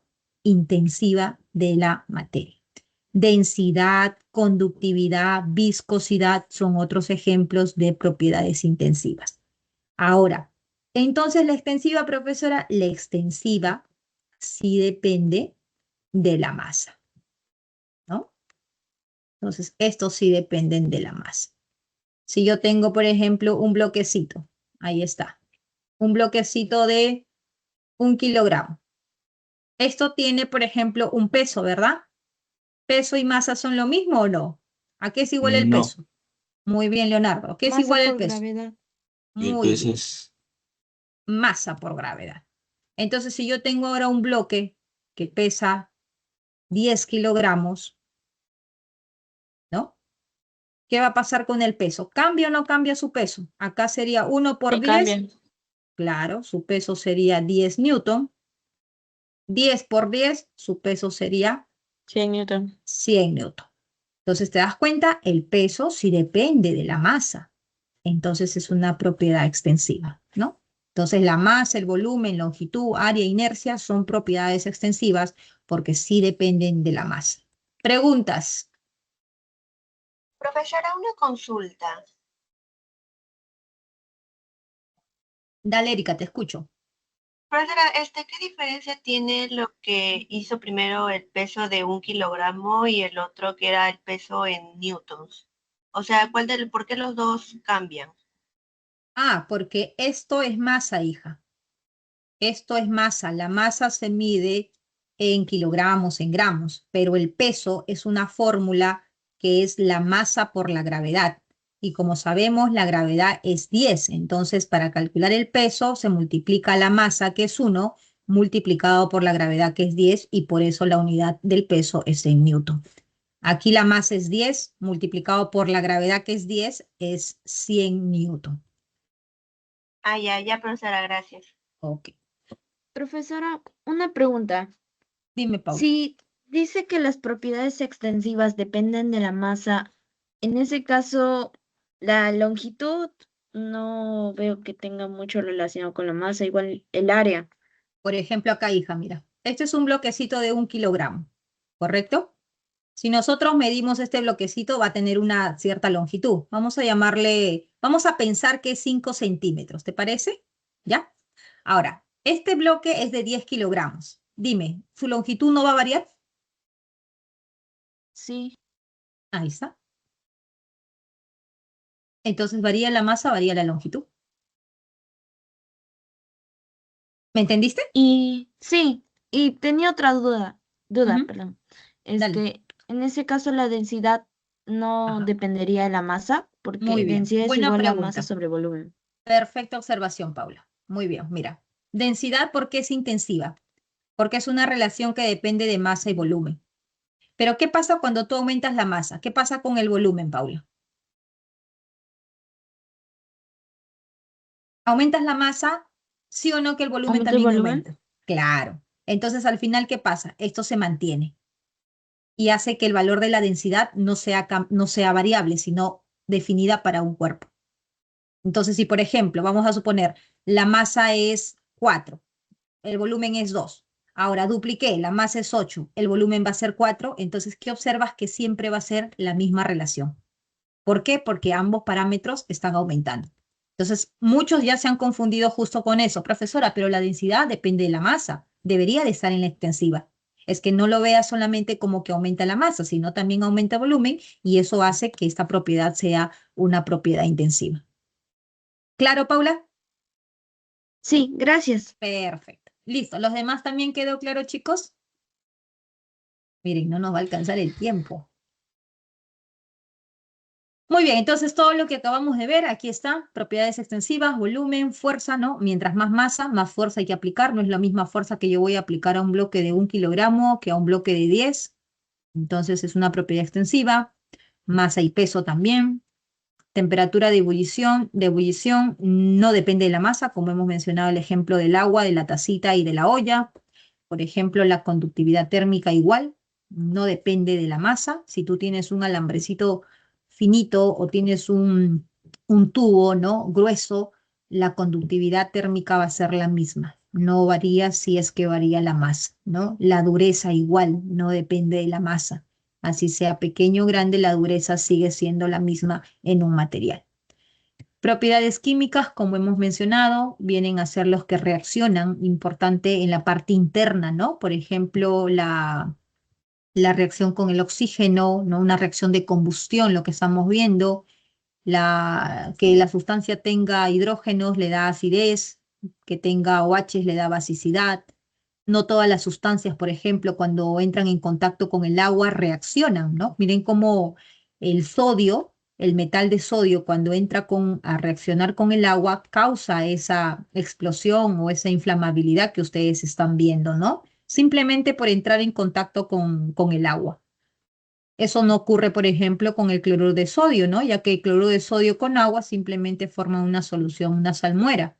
Entonces, ¿por qué aquí? Porque esto es una mezcla, ¿no? La parte interna de la materia no se ve afectada, mientras que el sodio, como ya es un elemento químico, cuando entra en contacto con el agua, ya aquí se forman reacciones químicas, se forma un óxido y luego ese óxido forma un hidróxido. Entonces, la parte interna de la materia ya se ve afectada y por eso es clasificado como propiedades químicas. Estados de la materia, chicos, tenemos los estados de la materia a condiciones ambientales, a temperatura ambiental, tenemos el estado sólido, líquido, gaseoso, ¿no? En el estado sólido, aquí hay que resaltar que la fuerza de atracción es mayor que la fuerza de repulsión. En el estado líquido, la fuerza de atracción es igual que la fuerza de repulsión. Y en el estado gaseoso, la fuerza de atracción es menor que la fuerza de repulsión, ¿no? Y aquí podemos ver que esa fuerza de atracción es como los átomos están unidos entre ellos y por eso es un sólido compacto, ¿no? Aquí están iguales y en los gases lo que predomina es la fuerza de repulsión, donde los átomos están completamente separados, ¿no? Entonces, por eso le da esa característica gaseosa. Ojo que estos tres estados son a condiciones ambientales, porque cuando preguntan cuántos estados tiene la materia, pues hablamos también del estado plasmático, hablamos de la ecuación del estado de Einstein-Bosch, ¿no? Otros estados, pero que son a otras condiciones. Estos tres estados son a condiciones ambientales. Cambios de estado, bueno, esto sí lo saben desde primaria, pues, ¿no? Cuando una sustancia pasa de sólido a líquido se llama fusión, de líquido a gas vaporización, de sólido a gas sublimación. Me gustaría compartirles más ejemplos aquí, ¿no? Sobre estos cambios de estado, pero el tiempo, pues, lamentablemente nos queda corto, ¿no? Aquí hay mucho también que hablar sobre esos cambios de estado. Lo que sí quiero resaltar, ¿no? Chicos, con respecto a estos cambios de estado, es que cada vez que ustedes escuchen, por ejemplo, en una minería, ¿no? o en una fábrica de una metalurgia, se tiene dicho metal, el cual se lleva a temperaturas altas para que éste pueda fundirse. Explique si el proceso que se lleva a cabo en dicha minería es física o es química. ¿Ustedes qué me dirían? ¿Es física o es química? Si yo hablo de que el metal se está fundiendo a más de 1000 grados Celsius. Física. Ajá, muy bien. Efectivamente. Cada vez que ustedes vean estos términos, fusión, solidificación, vaporización, acuérdense, licuación, sublimación, sublimación inversa, Por favor, son físicos. Así te hablen del elemento químico que no sé qué y no sé cuánto, no vayas a caer y no te vayas a confundir y me digas, eso es químico, porque en química se ven los elementos químicos, ¿no? Ya ha pasado. Entonces, tú ves el término, sea lo que sea el contexto, y te dice, el cuerpo se vaporiza, hay una licuación, hay una solidificación, y te preguntan, ¿qué está ocurriendo? ¿Qué cambio está ocurriendo? Es físico, ¿ya? Entonces ya sabes, esas palabras son claves para poder saber que está ocurriendo un cambio de estado físico. Entonces, cambios físicos de la materia. ¿Qué ocurre en un cambio físico? Simplemente cambio de estado. Ustedes tienen el agua en su tetera, el agua en el estado líquido. Vamos a hervir el agua y ustedes saben que cuando el agua comienza a hervir, empieza a salir el agua en forma de vaporcito, ¿no? Listo, en ese momento tú sabes que el agua está hirviendo. ¿Qué tipo de cambio está ocurriendo aquí? Es la misma sustancia, solo que hay un cambio de estado. Y ese cambio de estado es un cambio físico. Rompes un lápiz, físico. Ebullición del agua, físico. Disolución del azúcar, disolución de la sal, físico. Ahí no hay ruptura de enlaces químicos. ¿Cuándo decimos que es químico? Decimos que es químico cuando hay una oxidación. Un metal se oxida. Tienes una ventana que está de color marrón. Inicialmente esa ventana era un metal puede ser de repente color plomito, ¿no? Pero con el paso del tiempo, humedad, oxígeno, ahora está medio marrón. ¿Por qué? Porque se ha formado un óxido, se ha formado un enlace químico, ¿no? Entonces la oxidación, que es, por así decir, en el mundo de la metalurgia como corrosión, es un cambio químico. En tu estómago tenemos el ácido clorhídrico. El ácido clorhídrico rompe los enlaces de nuestros alimentos, los carbohidratos, y los transforma en energía. Hay ruptura de enlace químico. La digestión es un cambio químico. Combustión, se quema un papel. De lo que era una celulosa pasó a ser un compuesto de carbono. Hay ruptura de enlace. La fotosíntesis son reacciones bioquímicas donde la plantita, aguas, luz, minerales, sales, minerales, todo eso en conjunto formula su alimento, entonces está formulando nuevas sustancias. Esos son cambios químicos, ¿ok? Entonces, por ejemplo, yo tengo acá hidrógeno más oxígeno, tengo una sustancia, otra sustancia, y formé un compuesto, el H2O. ¿Te das cuenta? Hay formación y ruptura de enlaces. Y cuando hablamos de cambios nucleares, en cambios nucleares tú tienes el elemento, por ejemplo, uranio, y sale plomo. Nada que ver como en el caso de los otros, por ejemplo, que sí tienen que estar presentes los elementos. En una reacción química tú tienes hidrógeno, tú tienes oxígeno, en tu producto tienen que estar ellos. En cambio, en las reacciones nucleares no. ¿Por qué? Porque en las reacciones nucleares se forma un nuevo núcleo y por eso se llama cambio nuclear. Y en los cambios nucleares podemos tener reacciones que son de tipo de fusión o reacciones que son de tipo de fisión. ¿Correcto? Esos son, chicos, cambios de la materia. Entonces aquí, resumiendo todo lo que hemos visto, ¿no? Fenómenos físicos, ¿ok? Fenómenos químicos, están viendo ahí que en todos esos procesos que están observando en las imágenes hay ruptura y formación de enlace químico. Aquí vemos, por ejemplo, los nucleares. En los nucleares se forman nuevos núcleos. Mira, aquí está el urano y de pronto aparece teluro, circonio y partículas de neutrones. Entonces, ¿de dónde salieron? Se salieron de la desintegración de ese uranio porque se formó nuevos núcleos y por eso se llama cambios nucleares. Aquí tenemos una fusión. La diferencia de una fisión con una fusión. Fisión, desintegración, porque a partir de uno se forman otros elementos, ¿no? Y la fusión, se juntan dos o más elementos para poder formar uno. Su nombre lo dice, fusión, unión. ¿Ya? Listo, llegamos a energía. ¿Qué es energía? En este caso, energía es todo aquello que realiza un trabajo. En el sistema internacional, ¿en qué se mide la energía? En las unidades de Joule, ¿ok? Puede ser también que podamos medir la energía en unidades de hercios, ¿ya? Esas relaciones de hercios y Joule no es necesario aprendérselo. Si en el caso de la pregunta te van a solicitar en esa unidad, posiblemente te den esa conversión, ¿ya? Ese es otro valor, otra equivalencia en la que también se puede expresar la energía, ¿no? Una caloría es equivalente a 4,18 joules. Cantidad de calor. ¿A qué es igual la cantidad de calor? La cantidad de calor se calcula con la fórmula del famoso CEMATA, donde el calor es calor específico por la masa por la variación de temperatura. El calor específico por la masa se conoce como capacidad calorífica, ¿ok? Entonces, esta fórmula nos permite a nosotros calcular cuando un cuerpo se encuentra o es sometido a un cambio de temperatura. Por ejemplo, aquí, yo tengo un cuerpo, vamos a colocar el agua, por ejemplo, inicialmente está a una temperatura de 25 grados Celsius. Y voy a calentarlo de tal manera que la temperatura, esto es inicial, la temperatura final sea 60 grados Celsius. Entonces, esta cantidad de agua, vamos a colocar una masa, ¿no? ¿Cuánto es el calor que se le ha proporcionado a ese líquido, ¿no? Para que pueda ir de 25 a 60. Entonces, ahí se aplica el famoso CEMATA. El calor es igual al CEMATA, donde ese calor específico es dato. Ese calor específico en el caso del agua, por ejemplo, es 1.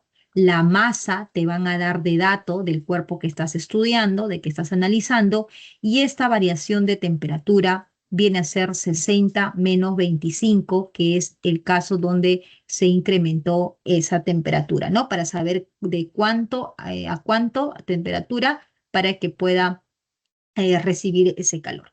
Entonces, así de sencillo. Así es como vamos a utilizar esa fórmula del CEMATA. Ahora, esto es para un solo cuerpo. Este cuerpo ha sido calentado hasta 60. Pero, ¿qué pasa cuando nosotros tenemos dos cuerpos que se van a mezclar? Por ejemplo, tú quieres tomarte un matecito, vas y tomas agua, pones agua del termo, está hirviendo, pero hasta que se enfríe se te va a pasar las ganas de tomarte un lonchecito. Entonces, ¿qué haces? Lo puedes mezclar con agua fría, ¿verdad? Entonces, al mezclarlo con agua fría, ¿qué va a ocurrir? Tú tienes un cuerpo con una cierta temperatura, la otra cantidad de agua está a otra temperatura, con la idea de que logres una temperatura que te permita tomar más rápido, ¿no? Porque muy caliente no vas a poder tomar y obviamente frío, por ejemplo, en un tiempo que esté en invierno, pues no cae bien. Entonces quiero una temperatura más o menos que me permita tomar, entonces esa mezcla de ambos cuerpos me va a permitir una temperatura de equilibrio, que se conoce como temperatura final. El cuerpo que tiene mayor temperatura, perdón, este de acá, este de acá. Esta temperatura 2 sería el cuerpo que tiene más temperatura. Es como una recta numérica, ¿ya? De menos a más.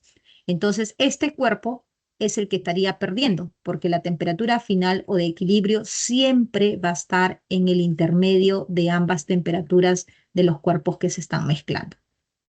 ¿Qué se va a cumplir, chicos? Se cumple que el calor ganado es igual a menos el calor perdido. ¿Y a qué es igual el calor ganado? Al CEMATA para ese cuerpo. ¿Y a qué es igual el calor perdido? Al CEMATA para ese cuerpo. Como yo les dije inicialmente, chicos, la clase queda muy corta para poder explicarles. En mi canal con respecto a estos temas está bien bonito, bien explicado, con ejemplo para que ustedes puedan ver, porque yo sé que muchos se me han perdido, porque este tema es para hablarlo con un poquito más de tiempo, mostrarle un ejemplo para que puedan comprender, ¿ya? Así que chicos, ya saben, para reforzar todos estos temitas últimos que estamos viendo y que estoy pasando prácticamente, miren aquí la fórmula, necesitan ir a ver esos videos que están en el canal, ¿ya? Entonces, esta es la fórmula que se aplica y aquí una vez que se tiene todos los datos, ¿de dónde voy a sacar los datos, profesora? Los ejercicios ya te dije. El calor específico del cuerpo, la masa de la sustancia, la temperatura del cuerpo, todo eso te lo van a dar de dato. ¿Ya, chicos? Entonces, por favor, a practicar estos puntos del calor. Igual aquí, con respecto a la energía. la ley de conservación de la materia y la energía. Aquí quiero resaltar lo siguiente. Este tipo de preguntas son enfocadas cuando hablamos, por ejemplo, de radioactividad, isótopos, energía liberada. Automáticamente tu cabecita tiene que pensar en la ecuación de Einstein. Esta es la ecuación de Einstein. Energía es igual a masa por velocidad de la luz elevada al cuadrado. ¿Qué tengo que tener en cuenta? Mira, aquí yo he colocado justo de colorcitos diferentes. Ay, Dios. Para que ustedes, un ratito, para que ustedes sepan utilizar, ¿no? Con eso terminamos prácticamente la teoría y lamentablemente el tiempo quedó corto. Profesora, dicte claves. Ya, un momentito, un momentito. Igual todas las respuestas lo tienen ahí en el canal, todo el solucionario, ¿ya? Pero igual un ratito quiero mostrarles la fórmula antes de terminar esto de aquí.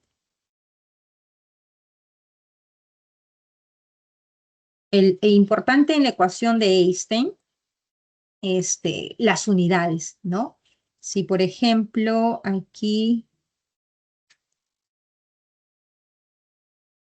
me permite un ratito, a ver, vamos. Ahora sí creo. A ver aquí, ¿qué pasó? Aquí, ya.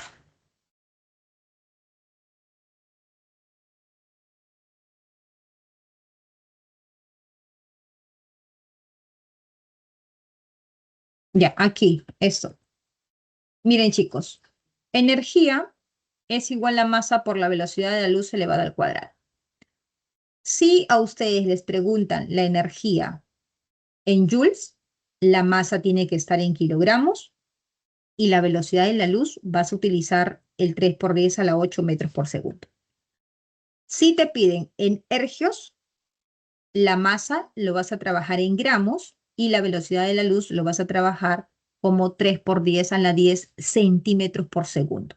Las unidades son importantes, chicos, para que ustedes puedan llegar a la unidad correcta, si es unidad de joule o si es unidad de ergios, ¿ya?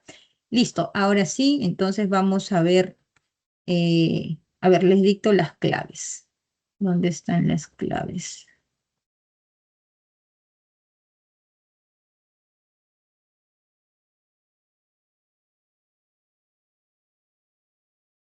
Ya, a ver, tomen nota de las claves de clase, ¿ya? Ya, la 1, la clave es, bueno, en la 1 hay corrección.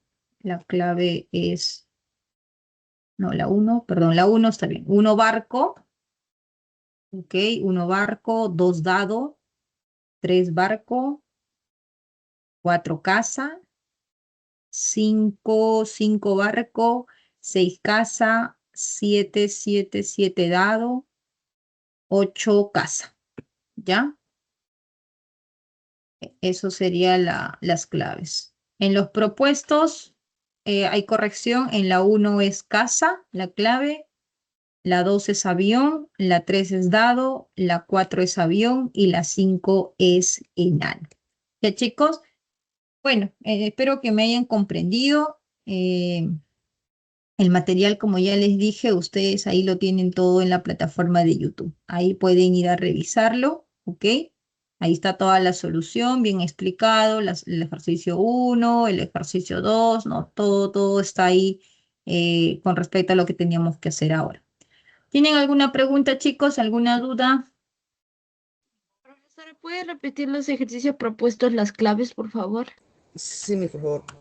Aquí está, miren, mi canal está aquí. 1C, 2A, 3 dado, 4 avión, 5 enano. Todo está en el canal también, las claves propuestas. ¿Ya? ¿Lo tienen? Sí, gracias. Listo, chicos. Cuídense mucho. Nos vemos hasta la próxima clase. Practiquen, ¿ah? Estudien bastante. Chao, chao. Adiós, Chao, profesora. miss. Chao. Chao, Miss. Cuídense. Chao, chicos. Cuídense. Chao, chao.